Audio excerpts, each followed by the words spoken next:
It is big. It is spectacular. It is worldwide. It is K-Pop!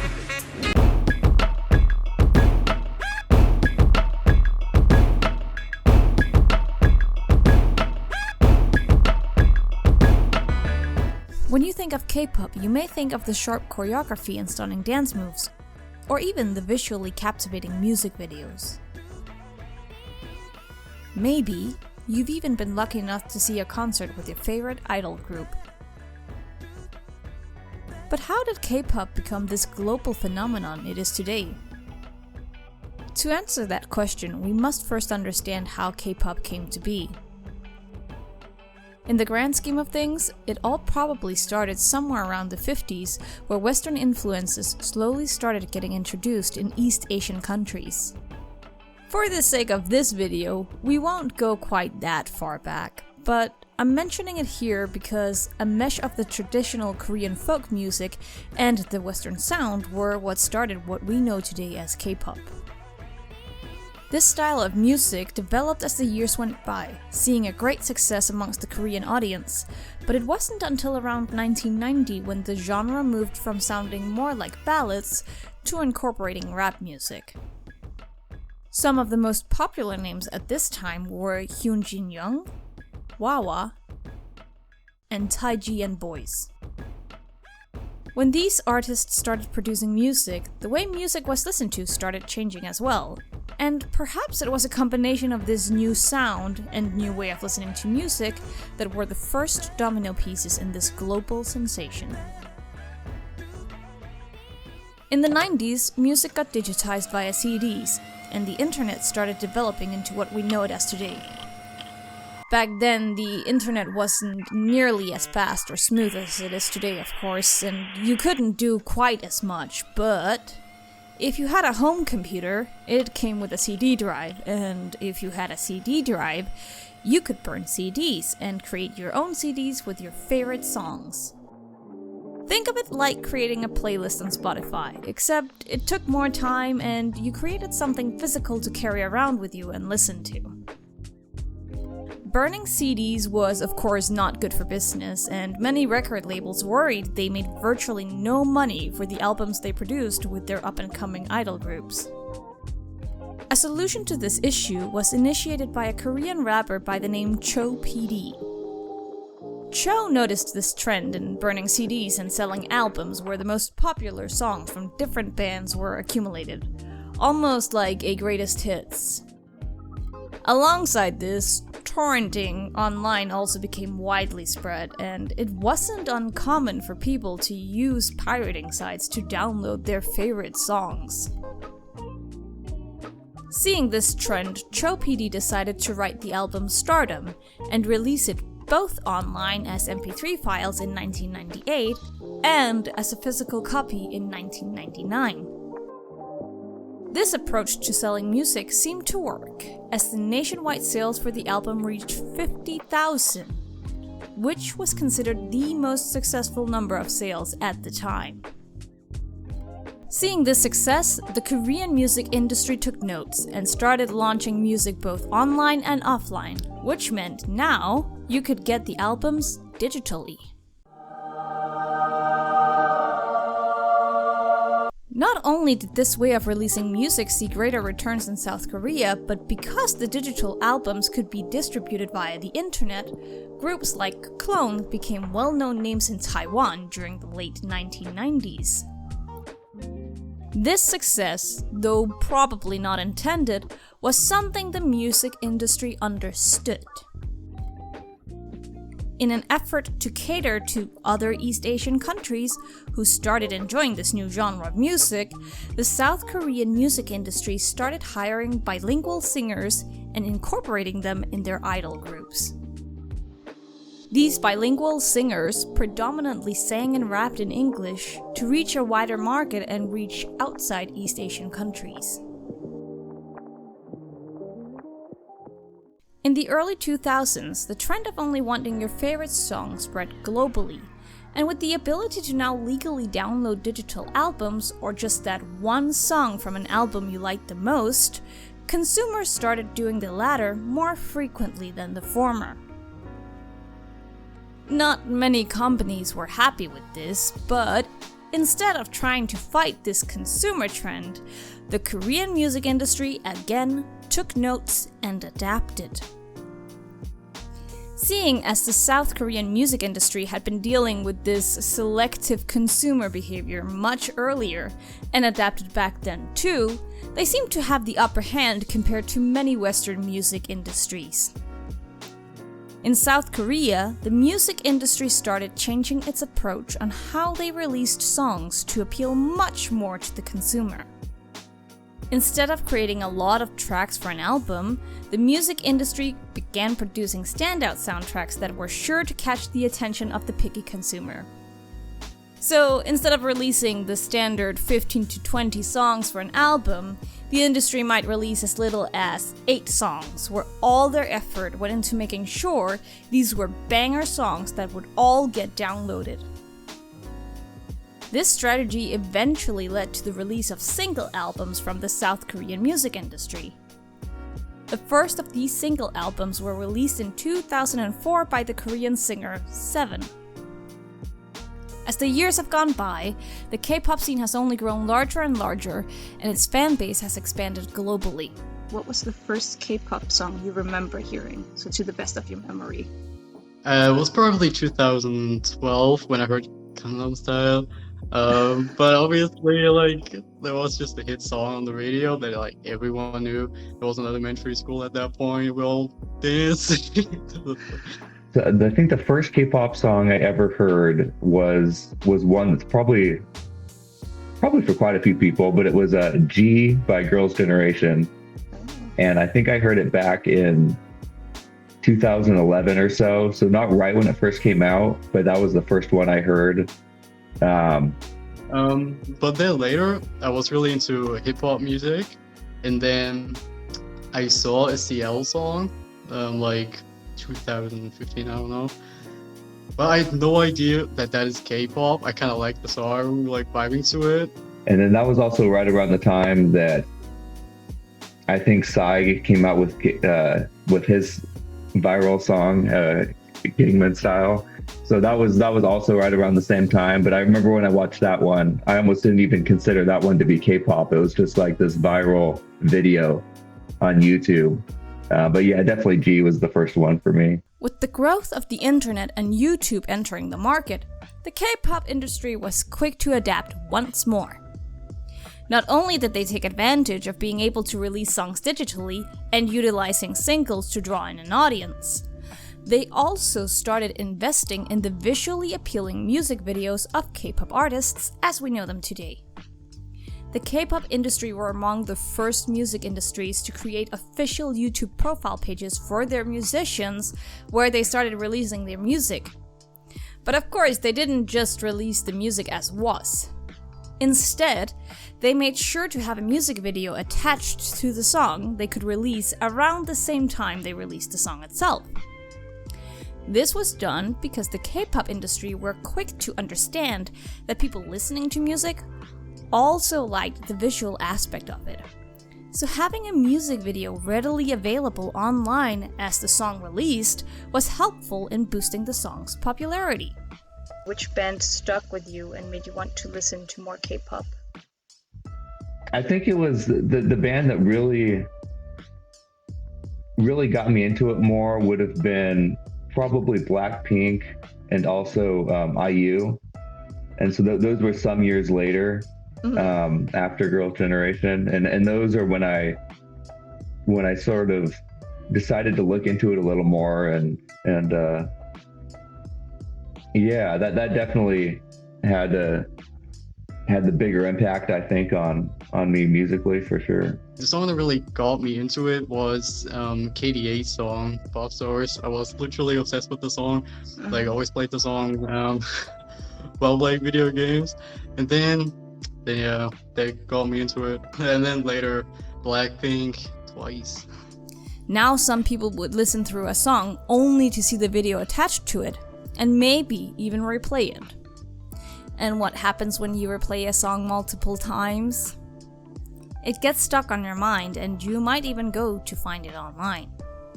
To quote from an article from mdpi.com titled "The Digital Transformation of the Korean Music Industry and the Global Emergence of K-pop," quote, "In this environment where visual images play a significant role, Korean entertainment companies have focused on enhancing the choreography of their bands, such as group dance. This has helped them to satisfy the visual appetite of consumers," end quote. And, quote, "With advances in audio/visual technology, the trend in the music industry has changed from music to listen to music to listen to and watch, a process which Korean entertainment companies have actively adapted to," end quote. How do you feel K-pop is different from Western pop? I think what makes K-pop music pretty unique to me, I mean, there's so much variety out there, so it's hard to kind of pinpoint. But a lot of what with some of the bigger songs or bigger groups is they really they mix a lot of different genres, and so they're taking influences from the West, from all sorts of places, and putting them in their songs. I mean, recently I've been really into very obscure music. I really like metal music as well. And what I like about K-pop, I mean, especially in Citizens, well, I like the neo stuff, like interesting rhythms and interesting song structures and using instruments that like usually wouldn't be used. So I really like NMIX, really like the NMIX change up. Yeah. So I like that K-pop groups are more likely to go for something more bold and something that might not be accepted that well or might not do as well. But they still do it to like polarize a bit, that they're not that scared to do something more outside of the box. Really appreciate that. Yes. A lot of the sort of bigger hits, not the more relaxing kind of songs, or I mean, there's hip hop, there's R&B, there's all genres within it, but a lot of the bigger songs have like beat switches and sort of these sometimes have some crazier beats. And I'm not talking about just Blackpink. I mean, there's some other groups that do stuff like that as well. Whereas you look at, say, Western pop, and it's a pretty consistent, almost trying to think of the right word, but just more of it's not as crazy it's really just, it's almost boring compared.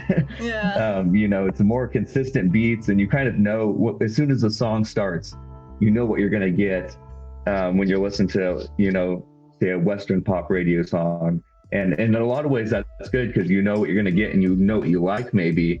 But I think a lot of K-pop has kind of stretched boundaries in a lot of ways with their music and made it, in some ways, I don't want to say more interesting because everybody has their own tastes, but just different. And it's, just really interesting. I think that's one of the ways that it stands out to me a lot. Is being a little different, is they just stretch boundaries a little bit more and maybe take a little more risks in some ways. And also, of course, how much there is to K-pop. Like, it's not just the music, but you have like dances, like you have all the content from like variety shows and stuff. So it just never gets boring. You always have something to look forward to, or something that you can watch that you get excited for.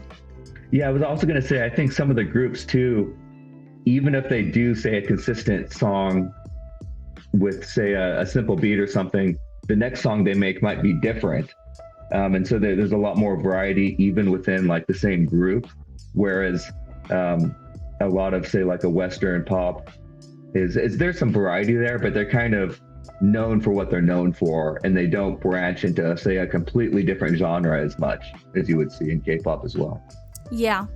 The K-pop industry were always quite clever in how they utilized the internet and good at understanding their consumers.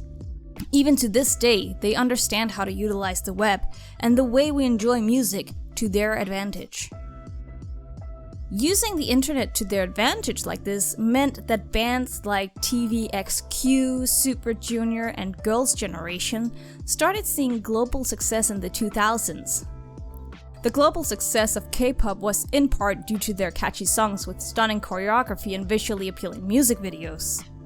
Another reason for the global success was the growth of social media, where fans could suddenly reach out to each other online and create online fan forums where they could share their passion for K-pop with other fans. What do you like the most about the K-pop community?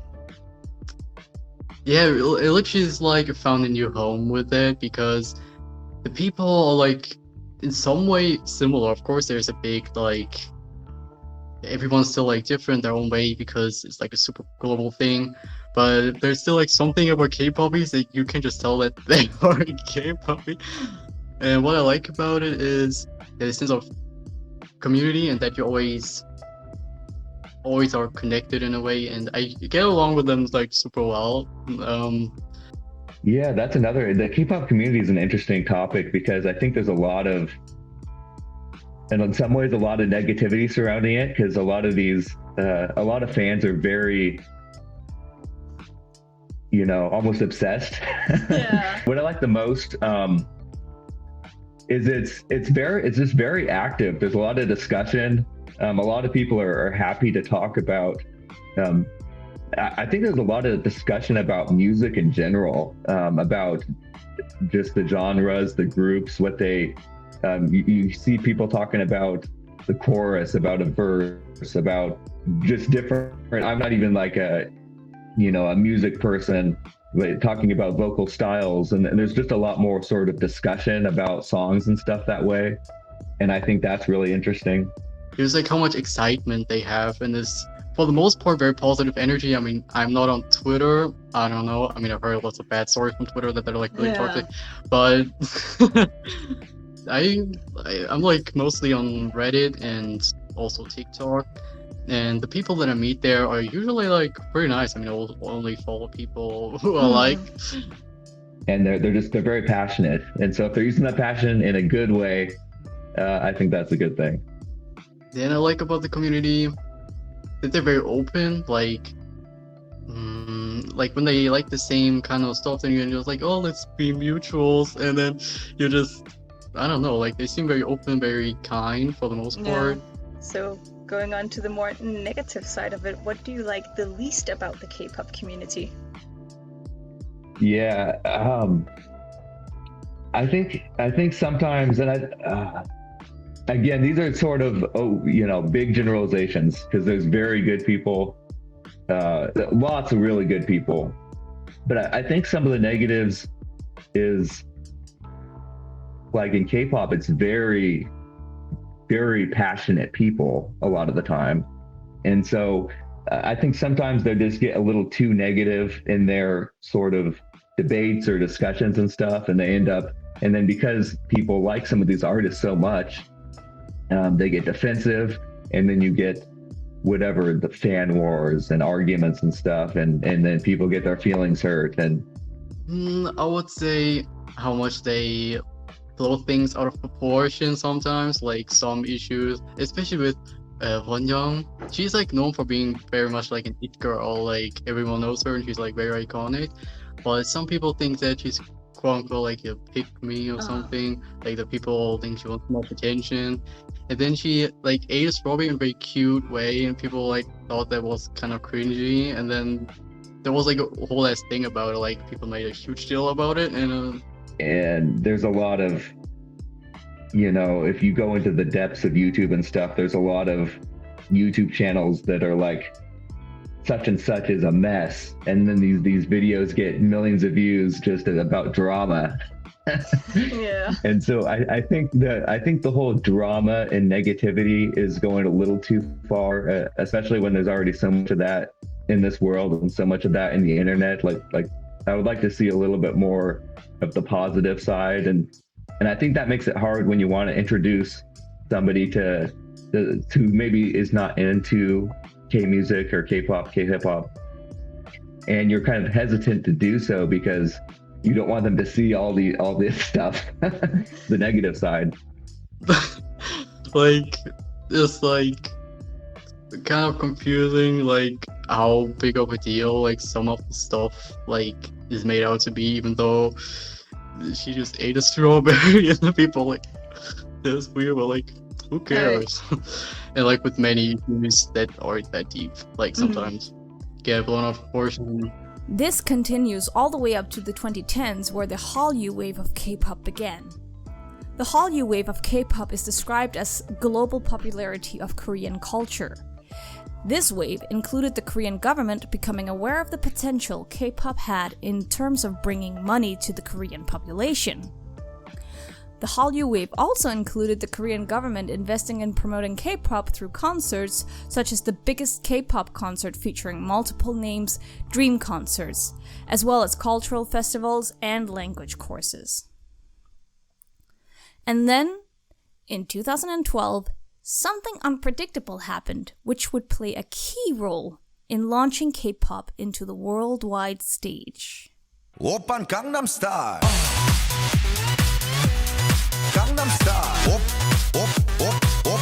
Oppan Gangnam Style. Gangnam Style became the most viewed video on YouTube at some point, surpassing Justin Bieber's Baby, which, until then, was the most viewed video on YouTube. Not only that, but Gangnam Style became the first video on YouTube to reach 1 billion views, which was massive. The billion view count would not get surpassed until 2017, where See You Again by Wiz Khalifa feat. Charlie Puth surpassed that milestone. The view count and virality of Gangnam Style was so big on YouTube, it got heavily featured in that year's YouTube Rewind collaboration.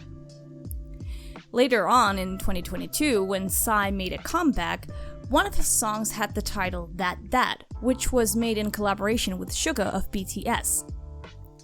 In an interview, this is what Psy and Suga had to say about the collaboration and Psy's influence on K-pop reaching the global market.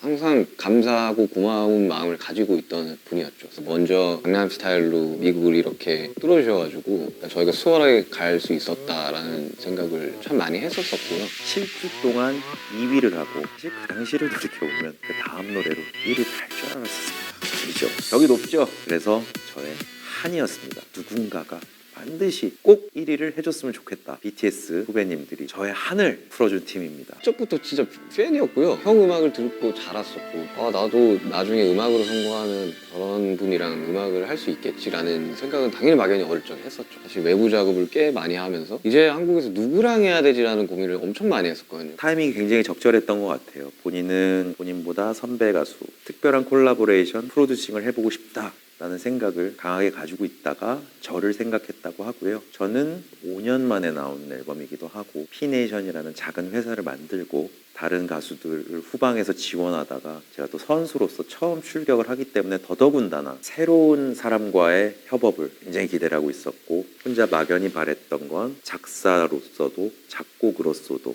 무대에도 서봤었으면 좋겠고 댄스에 대한 이해도 있었으면 좋겠다. 이런 분을 만날 수 있을까? 형한테 드리고 싶었던 곡이 있었고 형님한테 들려주는 게 이제 처음 계기가 됐죠.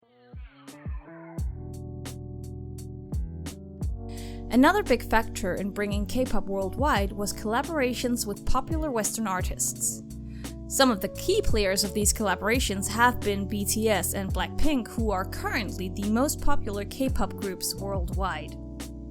Especially BTS has been big on collaboration market as the most popular K-pop group worldwide.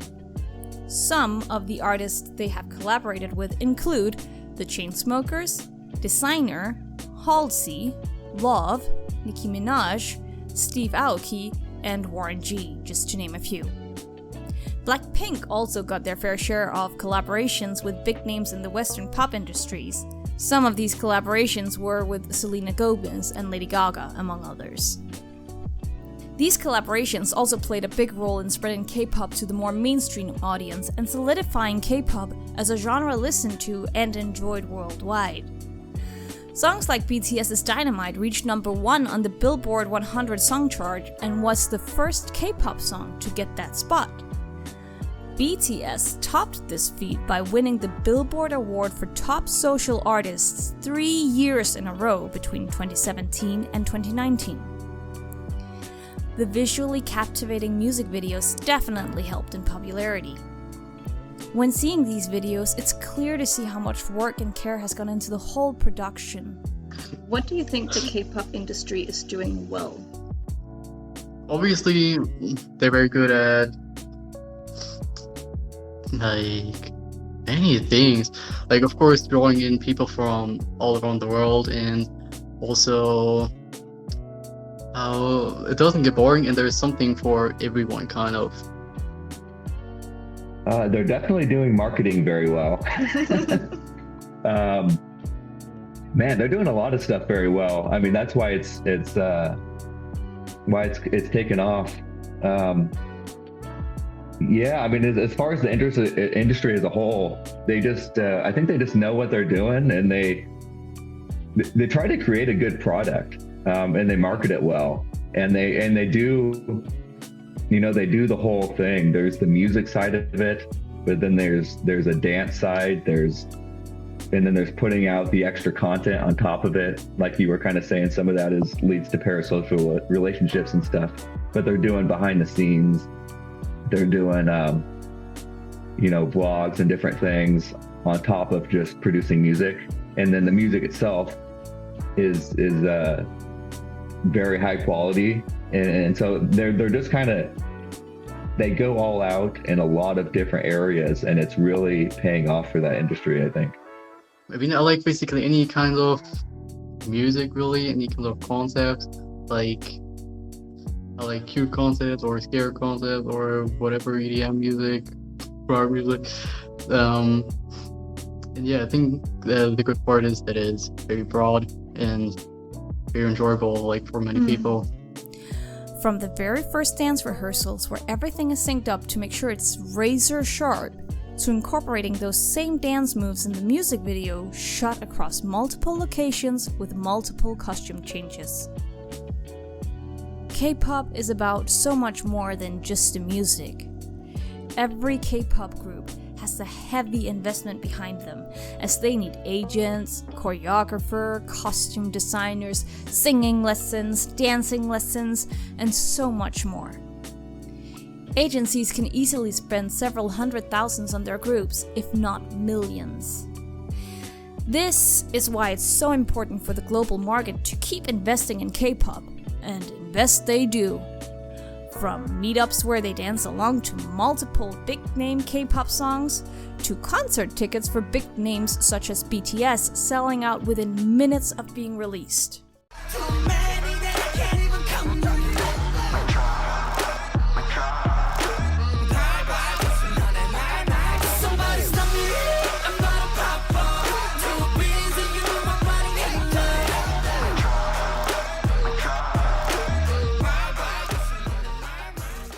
What would you hope to see more of from the K-pop industry? Definitely more experimental songs. I love experimental songs. Yeah. I guess, but part of the fun and stuff is you don't know. Like, I know a lot of people like to maybe put their opinions out there and these groups should do this, and if they don't do this, I'm mad about it. But I was like not knowing what's going to happen, they can surprise me, and I don't, I don't necessarily want to see more music, less music, this or that. And I wish there would be more noisy songs. I really like Bring the Noise from NCT, and I hope there will be more songs like that. But also more mixed genre stuff, and mixed it. Even though it wasn't received very well, it wasn't received well. I love it. I like music that isn't very cohesive. So I hope that there can be more groups with more unique sounds, and that they venture into even more obscure genres. Okay, that would kind of be interesting to see. Yeah, I think if they keep, because we're talking kind of broad terms, kind of keep doing what they're doing and trying different things, and don't, maybe just chase the trends and stuff. That would be happy with me. I don't have any certain desires or anything that they need to do. The global market is an important one in making back the money invested in K-pop artists, as some agencies experience making bigger profits 1 week in countries like Japan compared to 1 year on home turf in South Korea. So of course, idols put in hours upon hours upon hours with their agencies and management teams to ensure all concerts are sleek and captivating for the audience to enjoy. The streamline from dance rehearsals to world tours mean that in 2021, the global K-pop market was valued at $8.1 billion. And if the trend of its growth keeps going, it's estimated to reach a global market value of $20 billion by 2031. With this large success of groups, it looks like the K-pop industry is also looking into releasing soloist artists, which is interesting considering Psy is a solo act. Take for instance Blackpink, where multiple members have released solo singles or even full albums. Lisa's solo album La Lisa had the record highest first week sale among female artists with a whopping 736,221 copies sold. In November 2021, the album had sold 500,000 copies, and August 2023, the album reached 750,000 copies sold. Lisa's La Lisa album later earned a Guinness World Record for being the first solo album of a K-pop artist to reach 1 billion streams on Spotify. Another Blackpink member, Jennie, also released a solo single titled Solo, which was on the Billboard K-pop Hot 100 for 2 weeks straight. It sold over 2.5 million digital units and surpassed 100 million streams. Furthermore, the music video on YouTube received more than 900 million views, making it the most viewed video of a K-pop female solo artist on YouTube. There are also acts such as KDA, a virtual K-pop group who uses League of Legends avatars to represent the idol singers. Their songs are gaining millions of streams. So maybe the future of K-pop is more solo acts within groups, or just solo acts in general. Maybe it's more virtual groups like KDA, which might be less likely to cause burnout. Whatever the future is, the K-pop industry is probably preparing for it, and I think we can assume it will be bigger and more spectacular than before. Maybe more acts and groups might even find their way onto Western mainstream radios with placements on the Billboard 100 song chart. Despite all the impressive feats the K-pop industry has secured over the years, it has not been painless for the idols. What do you feel the K-pop industry can do better? Yeah, I think there's always room for improvement. And I guess another thing I would say is I don't want to pretend I know everything. These swarms of fans online and in person, just make sure they're continuing to protect their artists, whether that's in person or from online bullying and stuff. In general, better treatment, of course. I mean, it has definitely become better over time. Like me in the past, there were really cruel contracts, like were called slave contracts, and they were like super long, like 12-year contracts or something, which aren't allowed anymore, which is more like maximum 7-year contracts. Yeah, maybe handling quote unquote controversies a little better. I think maybe, like SM has a new boy group that one of their artists was suspended indefinitely recently. Because of some videos that surfaced and I don't even know exactly what they were, but it wasn't like something that bad, but it's this little controversy. Not to debut to young people, because if you're like 10 years old and you join JYP or something, like these big agencies, there's so much pressure on you, like for everything.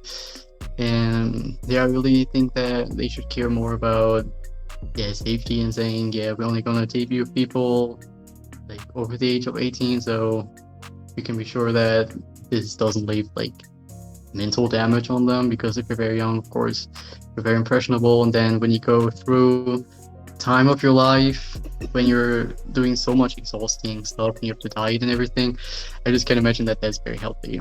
Then so protecting the artists better, because what happened with Suchin was really because Suchin was a member of G-Idol or Dota Idol, and there were rumors that she was a school bully, but these allegations turned out to be completely false, but she was still removed from the group, like she was kicked out of the group because of fake allegations. I think that companies should definitely care more about protecting their artists and making sure that something is really true instead of accepting false allegations, or because of the uproar of people that they just say, we're just gonna remove them. Like, because of their tight schedule, K-pop idols often find themselves overworked. If it's not dance lessons or singing lessons or costumes fittings, it's talk shows and interviews.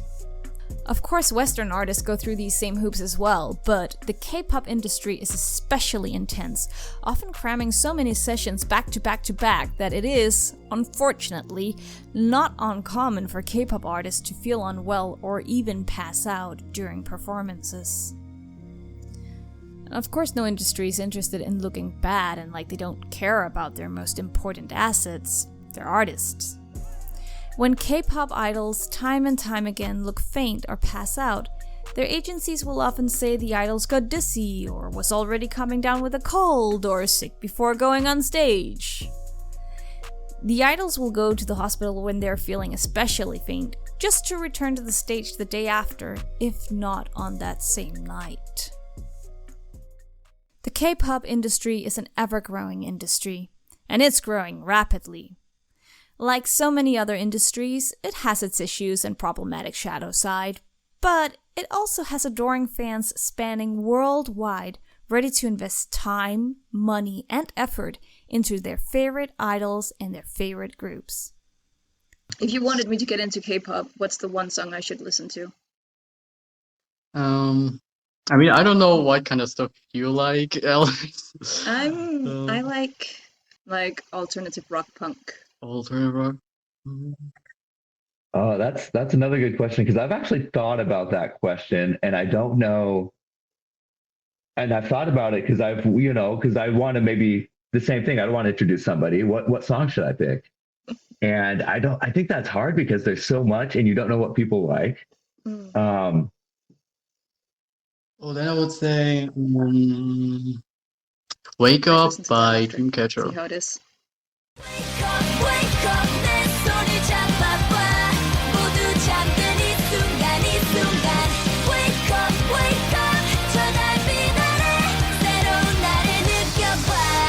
One from the last couple years and I don't know if you asked me this tomorrow, it could be a different song, or maybe if I thought about it for few minutes, I would think of the good answer. But one that just from the last couple of years that is maybe a good example, INVU by Taeyeon.